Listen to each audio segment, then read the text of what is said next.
Riccardo Mazzini here, and this is vlog, and this vlog is about Napoleon at Waterloo. And you might say, oh no, Napoleon at Waterloo, the old SPI introductory wargame. Once again, yes, that one, but not just that one. Where do we start? Okay, Napoleon by Ridley Scott is in the cinema. The movie, as of the time in which I am recording this video, I've not yet seen the video because, alas, my dear cat Faramir has departed exactly on the day in which I was planning to see the movie. Maybe that was a sign, an attempt by poor old Faramir to tell me do not watch that dreadful movie. Maybe, I don't know. But anyway, regardless of the movie itself, it is clear that this will be a period in which the Napoleonic period and also Napoleonic wargaming will be very in the spotlight, okay, so to say. Also, I'm a wargamer, so I of course I have a penchant.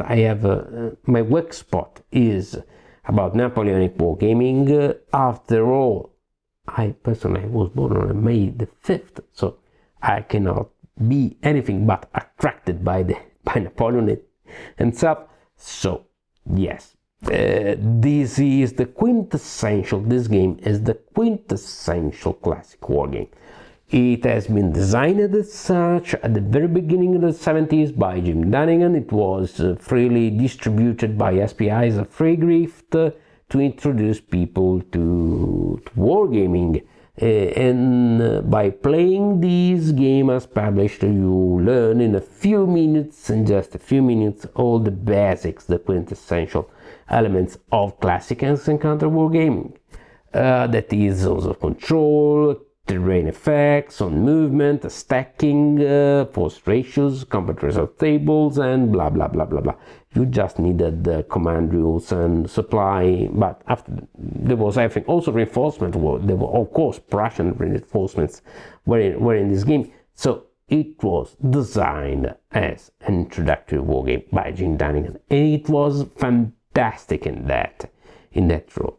Of course, to keep it so simple, so nice, so accessible, many historical distortions, many conscious historical distortions were introduced in the design.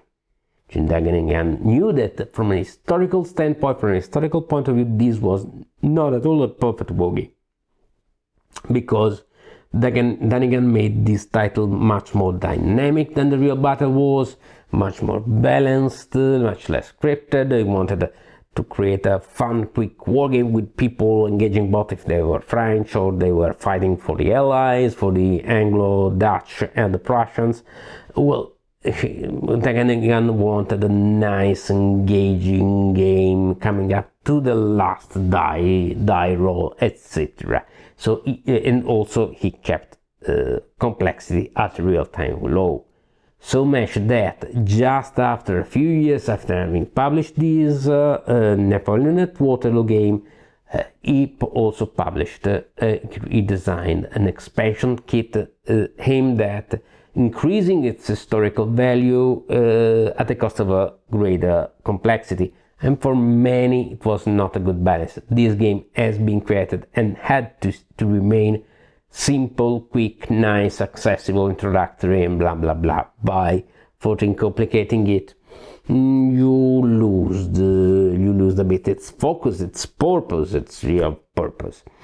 As it stood, so it was a perfectly and eminently playable wargame, even if with many distortions from the historical point of view, but very nice, very fun, very okay, beer and pretzel, okay. But after that, well, the real value of this wargame was that this wargame introduced generations of players to wargaming. You received that, you were playing it in 10 minutes, and in 1 hour and a half, two at the very most, you had your own Waterloo.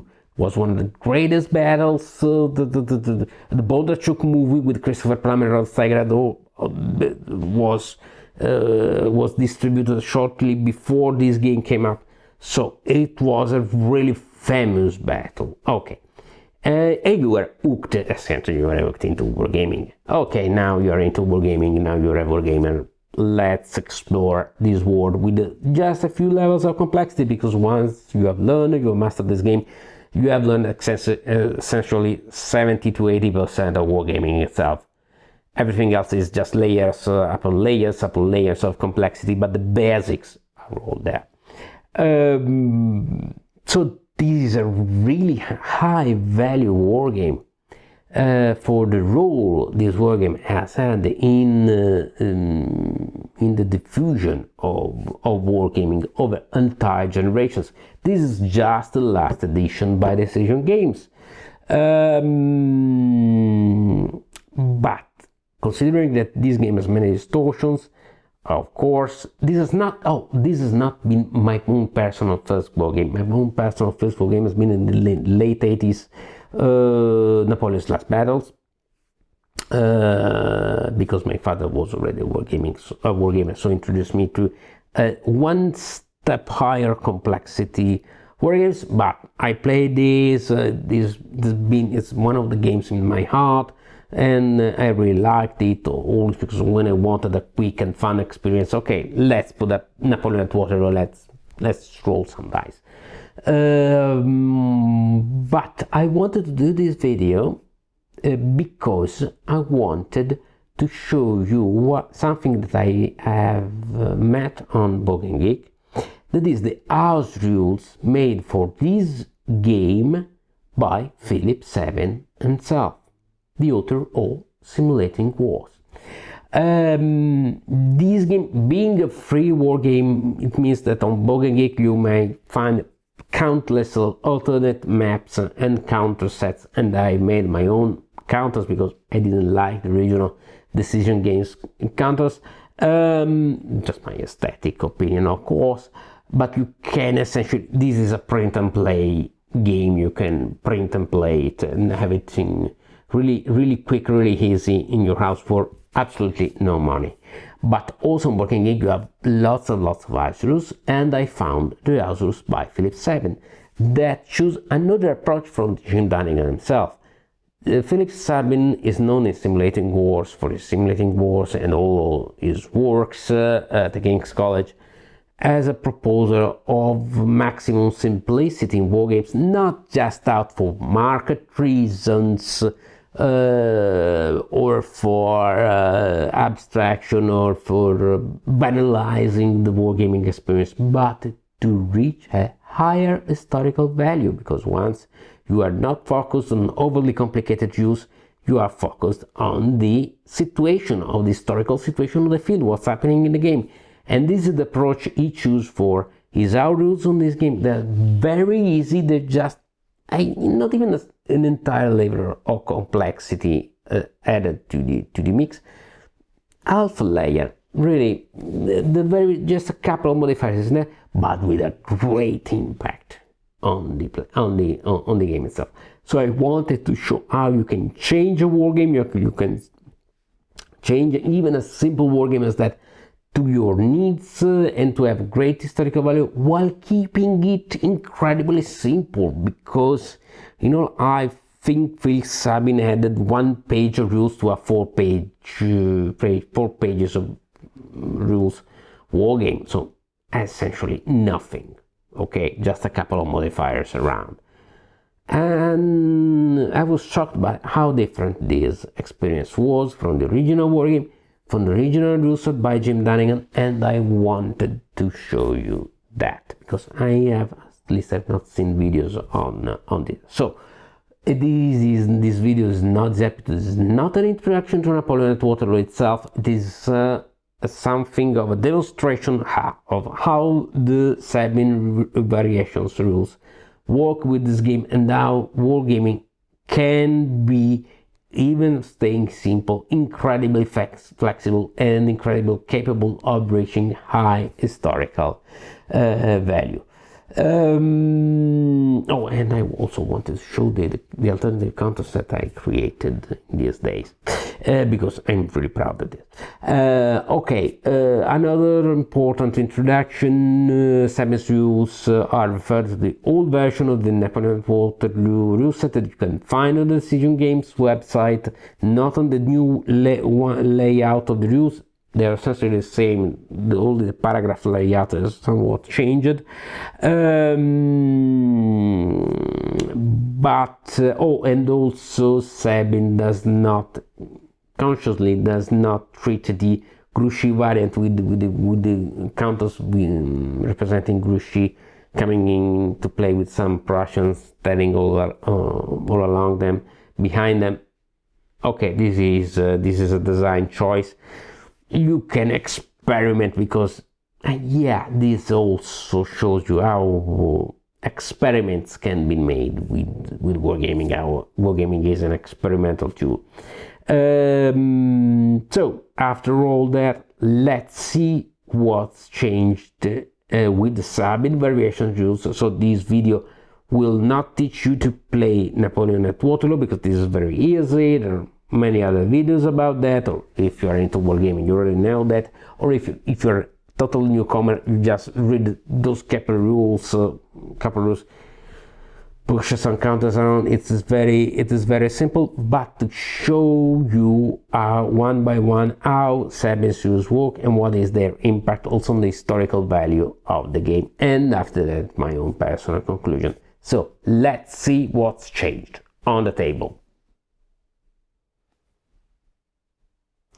All right, let's see on the table. Already from the setup, we see the Sabin variations. Of course, you might see that the counters are absolutely not the ones included with the original game, because the counters included with the original games were as such. I want to show you with this particular edition by Decision Games. They were such. I really didn't like such small numbers for the values, so I downloaded from BGG, Bogan Geek, and I will be including them in my description, the link for this peculiar set that I printed on adhesive gloss paper, and then I stack that on blank counters. Okay. Just wanted to let you see my small craftsmanship. I think this is said. Okay, after this, okay, but this is not at all necessary. But I really like this peculiar alternative counter set because of its high visibility and readability. Anyway. You might see the first variation is in the setup, because this particular unit, okay, let's go to focus, right, this particular unit should be set up here in the original game, but this means that Hugomont is void, which is doesn't really sit well with the battle, so Sabin moves this reserve unit here in Hugomont, making it much more defensive and much tougher not to crack for the French, as it was, because the French did not conquer Hugomont, they conquered La Sainte during the battle. But let's zoom a bit to let you see the situation in Hugomont. Another thing you might see is that with the old British Anglo-Dutch, counters, units, infantry and artillery are rotated by 90 degrees. This is not a mistake, because in Sabin's house rules those units are shielded. This is to reflect the fact that they are protected by the reverse slopes or the buildings or the fortified farms of Wellington's defensive tactics, so they get bonus in attack, and especially not in attack, absolutely not, in defense, of course, and they get maluses where they are not shielded, but they are unshielded in attack. With this peculiar configuration, it means you need an exchange result to get Hugomont, for example. It is not by any means not easy in the game. Okay, This is to reflect the historical Anglo-Dutch tactics. Let's see. You're seeing undaunted that I'm using as a base for my camera. Okay, that's fine. Anyway, okay. With this, we are much more into historical territory. The battle really runs much more like its historical counterpart, and those units remain shielded until they are forced to move by retreat results, or they move on their own volition. Infantry and artillery, not cavalry. Cavalry is much more mobile. So this is one of the very first variations introduced by Sabin in the game with these house rules. Another very important of Sabin's additions regards the movement of units, and especially of cavalry units. In this situation of the original game, this poor one strength point cavalry unit should attack, forced to attack these 4 SP, 4 strength points infantry unit at a 1:4, the suicidal 1:4 ratio. What Sabin introduces is the possibility of a disengagement, so that in this situation cavalry can do this and then get on with the move and continue with this move. This means that cavalry is no longer just a weaker type of infantry, but it is a totally different kind of unit, much more mobile, much more agile, and this introduces differentiations for cavalry forces, for the screen tactics, and so on. Another important thing to remember from Sabin's variations, also regarding movement, is that French cannot go in those rows, those lateral, those side rows of hexagon. This to avoid too easy flanking movements, which are absolutely not Napoleon's focus on the day, but also this avoids them. It keeps them from blocking Prussian reinforcement entry points. A really gamey tactic that Sabin avoids with this simple variation. Let's get back to Hugomont to see other 2 variations about the combat preconditions. In the original games, units were units in woods roads axis. Woods axis, entire woods axis are impassable in the original game. They were free to retreat essentially what they wanted. Okay, in a situation like that, this unit would retreat, for example, here. Hey, no problem.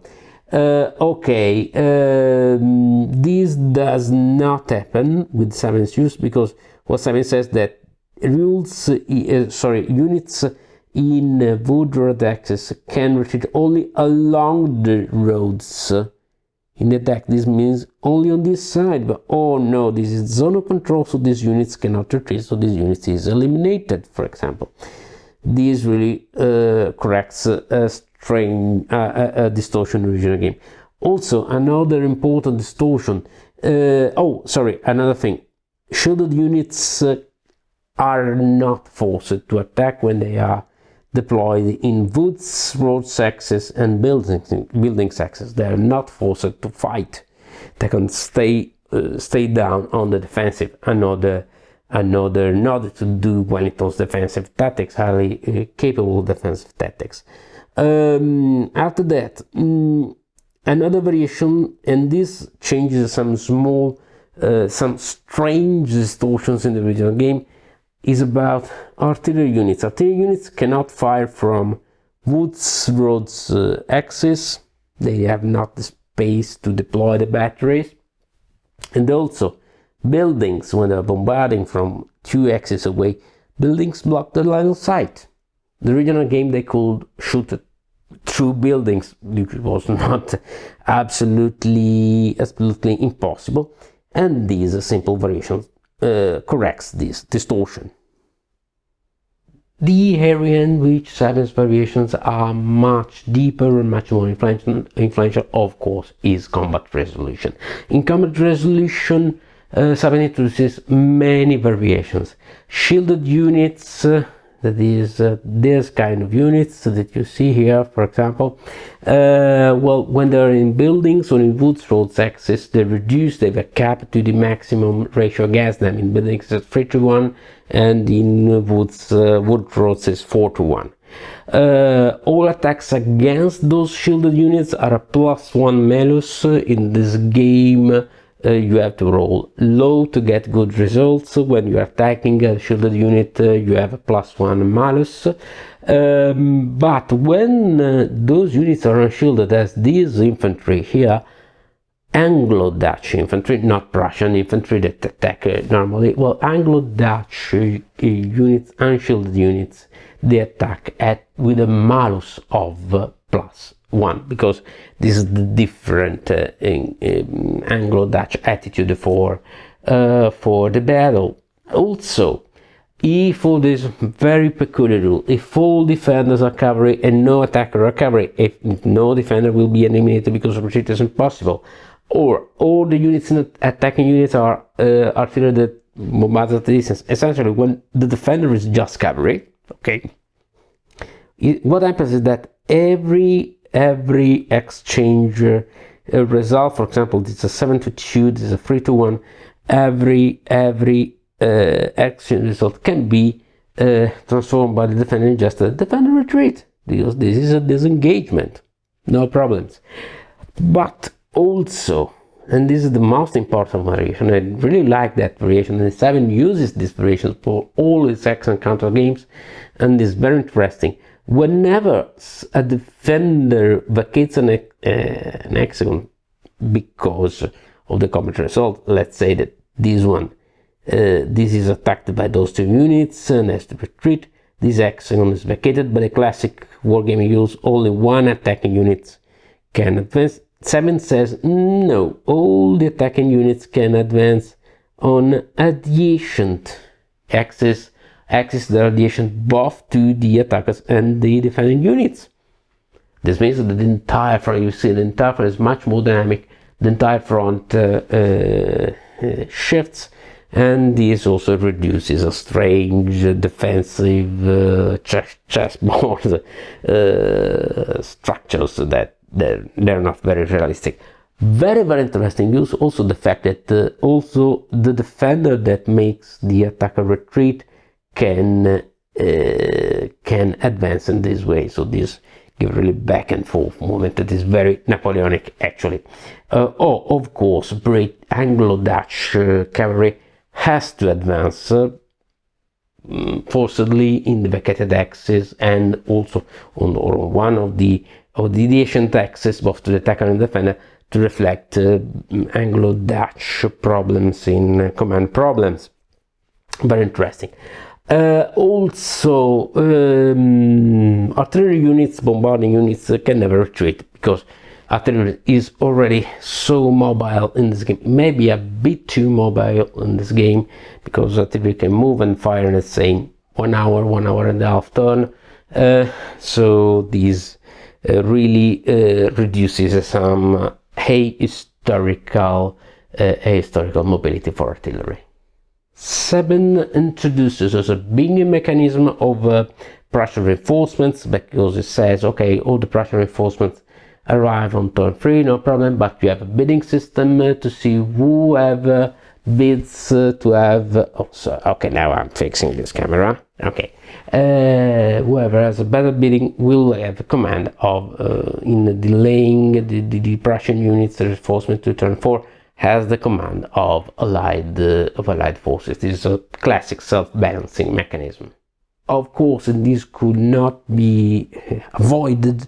Victory conditions are changed. Sabin also changes the victory conditions.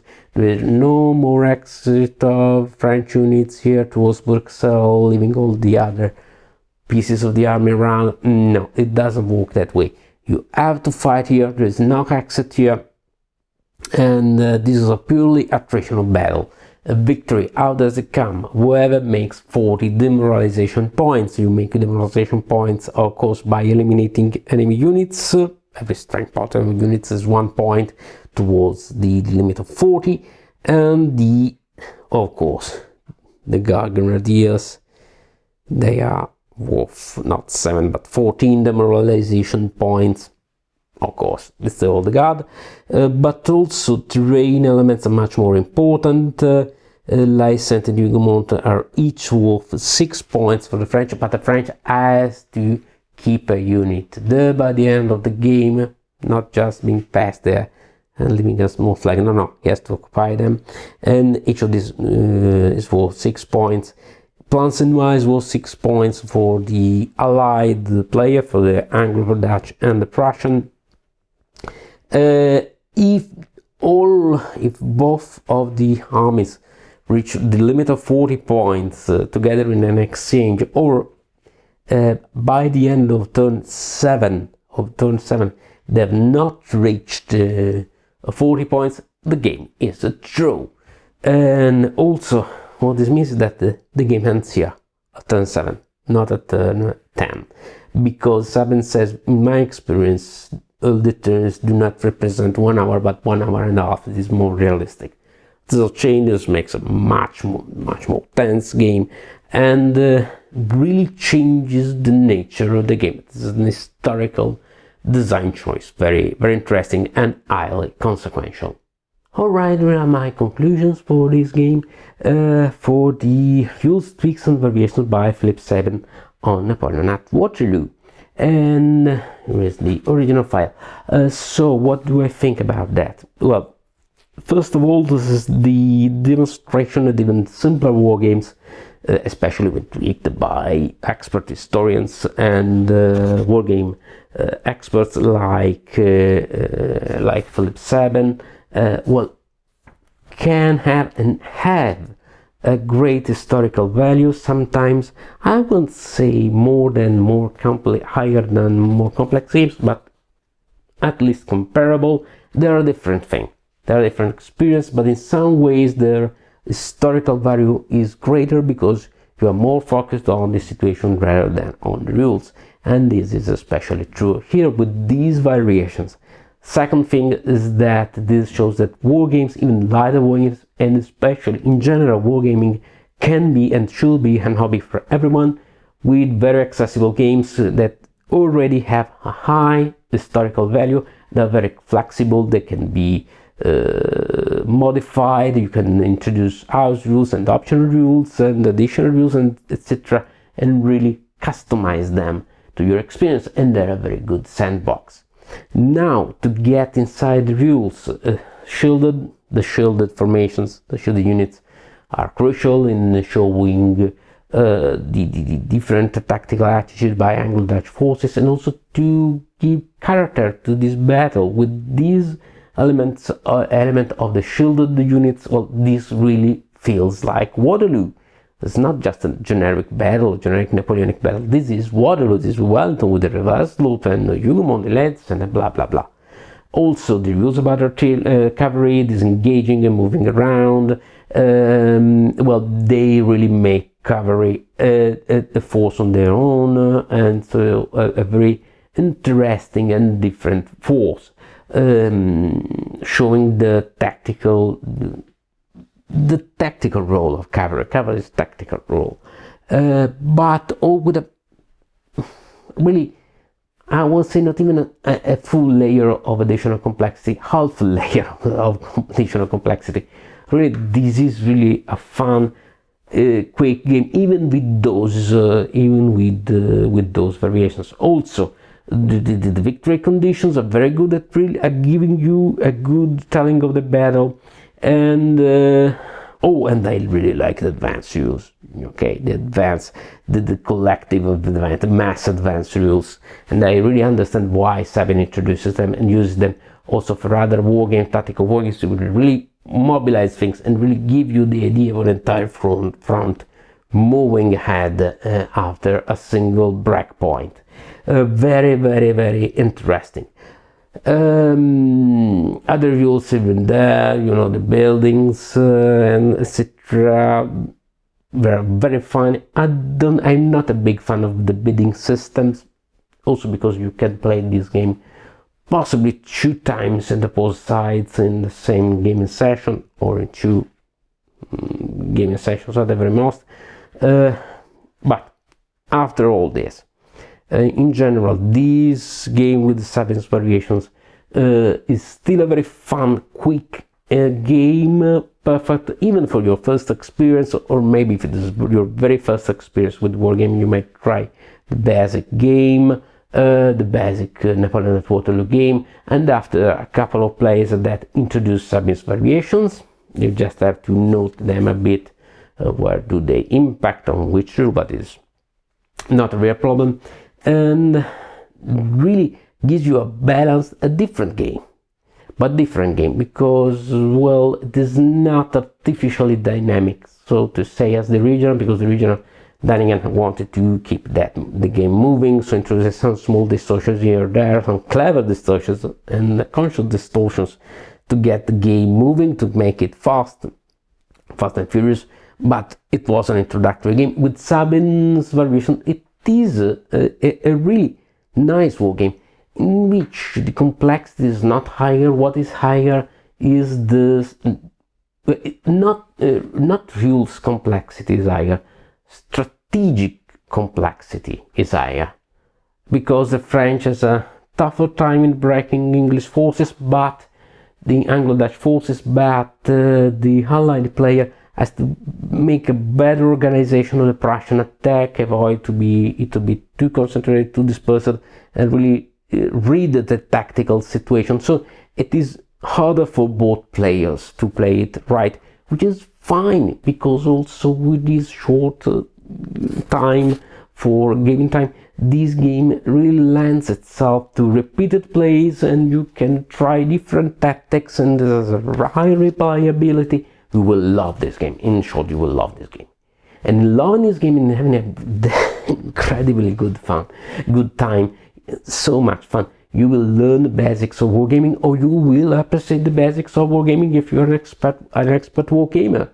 If you are not an expert wargamer, you will learn the basics of wargaming. If you are an expert wargamer, you will enjoy the simplicity of the design. You will get so much focused on a tactical situation. It will be absolutely a blast. And with Sabin's houses, I really was impressed, but how this fund had such a high historical value. So, after all, we all know Ridley Scott's movie may be good, maybe bad. I am afraid it is bad. I've not yet seen it, yet watched it. I have some fear, but of course the Napoleonic period will be on the spotlight for the next few months.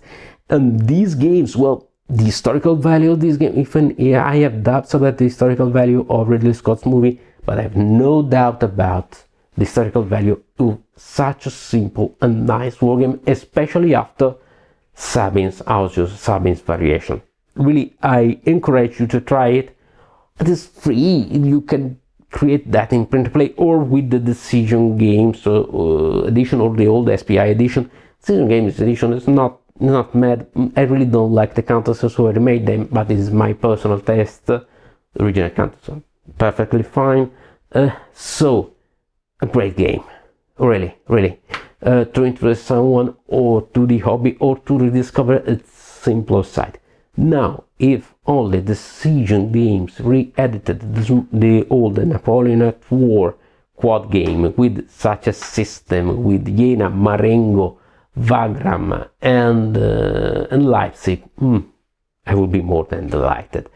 So, really encourage you to try that. A really nice game, really nice variation, really easy to implement them. It still is Napoleon at Waterloo. It is still as simple. It is still as quick, as fun and engaging, but even more historical. And if you know the Battle of Waterloo, you will feel even more at home with this game. And a very nice thing. And it really shows why wargames are such a special kind of games. Flexible, and fantastic and amazing and infinite kind of games. So this has been Napoleon at Waterloo, and this has been Riccardo Mazzini, and this has been Vlog. And as always, goodbye, take care, see you next time, and as always, remember, don't be scared, it's just war games. Ciao!